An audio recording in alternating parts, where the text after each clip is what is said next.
guys কি খবৰ আপোনালোক সকলো ভালে আছে প্ৰথম যে গানটা ভিতৰত আপোনালোক সকলোকে স্বাগতম জনাইছোঁ পাকঘৰবাই ব্লগটো ষ্টাৰ্ট কৰিছোঁ বিশেষকৈ আজি কি তাৰমানে কি বনাম একদম তাৰমানে আজি বেলেগ ধৰণৰ এটা ৰেচিপি বনাম আপোনালোকক তাকে অলপ দেখাম বুলি ভাবিছোঁ বলকচোন ভিডিঅ'টো মাজলৈ গৈ থাকোঁ আপোনালোকেও বনাই খাব পাৰিব আপোনালোকেও খাই কেনেকুৱা হয় কি কথা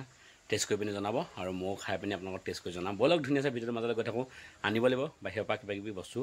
বলক খাই থাকিম কি আনিম অকলে আছোঁ বিশেষকৈ কেমেৰা ধৰিবলৈ মন নাই সেইকাৰণে তাৰমানে নিজে অকণ দেখাম আৰু যিমান পাৰোঁ সিমান দেখাবলৈ চেষ্টা কৰিম বলক ধুনীয়াছে ভিডিঅ'টো মাজলৈ গৈ থাকোঁ এতিয়া ভাত খাবৰ কাৰণে চব্জি অকণ বনাব দিছোঁ কিহে গম পাইছেনে চব্জি বনাবলৈ বাও কচুডাল কাটিনো আৰু বাও কচু কোলা এনেকৈ ঘিউ কচুটোৱে আৰু সেয়ে বনাম মাংসই বনাম বলকচোন ধুনীয়াছে আৰম্ভ কৰি ৰেচিপিটো চাই থকা ধুনীয়া আছে কাটি লওঁ দেই এইফালে কচুবোৰ কাটি হৈ গ'ল আৰু এতিয়া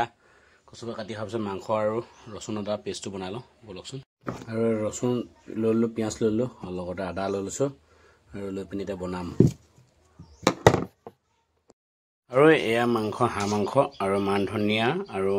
ৰচুন আদা পেষ্ট কৰি ল'লোঁ আৰু পিঁয়াজ জলকীয়া কেইটামান শুকান জলকীয়া আৰু লগতে হৈ গ'ল বাৰু কচু আৰু দেখিলে নহয় এতিয়া বনাম বলক আৰম্ভ কৰোঁ আৰু এইটো দিলোঁ দেখিছে নহয় এতিয়া ধুনীয়া আছে বনাই থাকিম আৰু বাৰু কচু পাত থৈ দিছোঁ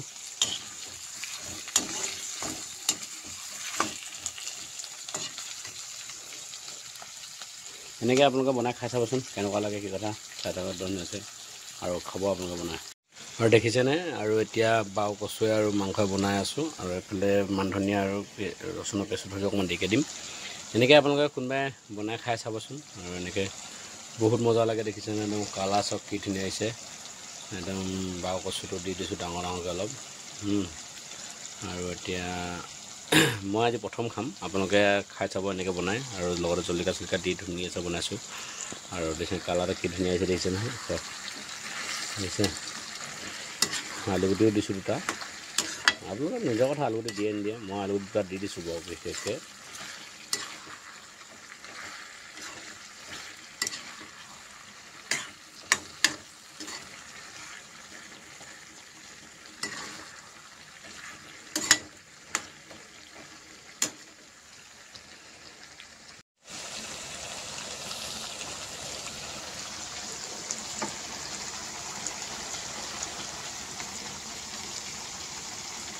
মান ধনিয়া দি দিলোঁ আৰু কিমান ধুনীয়া এটা কালাৰ আহিছে দেখিছে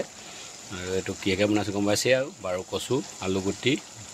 আৰু ৰচুন আদা আৰু ধুনীয়াকৈ পিঁয়াজ লগতে জলকীয়া কেইটামান আছে শুকান জলকীয়া আৰু আছে তাৰমানে পাঁচফোৰণ কেইটামান দি দিছোঁ চেণ্টটো আহিবলৈ ভাল লাগে আৰু বেলেগ মছলা একো ইউজ কৰা নাই দেখিছে নহয় অকল পাঁচফোৰণৰ গুটি কেইটামান দিছোঁ দেই গাইজ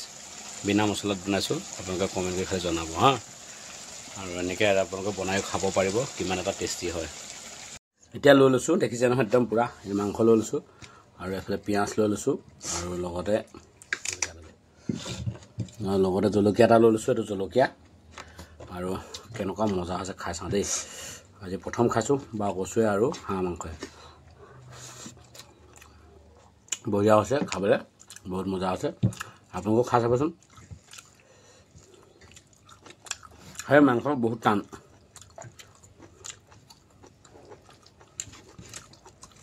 প্ৰেছাৰ কুকাৰ দি দিছোঁ তেওঁ কোমল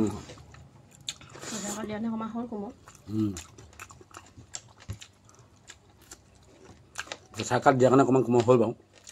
নহ'লে প্ৰথমে খাবই নোৱাৰি এনেকুৱা মাংস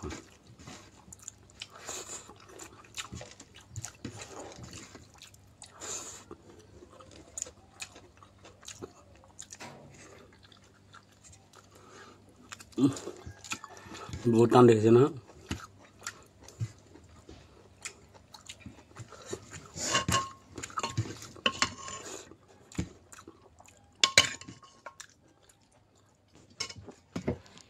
বাই বাই পিছত লগ পাম আৰু যদি ভিডিঅ'টো চাই ভাল পায় লাইক কৰিব কমেণ্ট কৰিব যিমান পাৰে শ্বেয়াৰ কৰিব নেক্সট ভিডিঅ' পুনৰ লগ পাম জয় অসম গাইজ আজিলৈ বাই বাই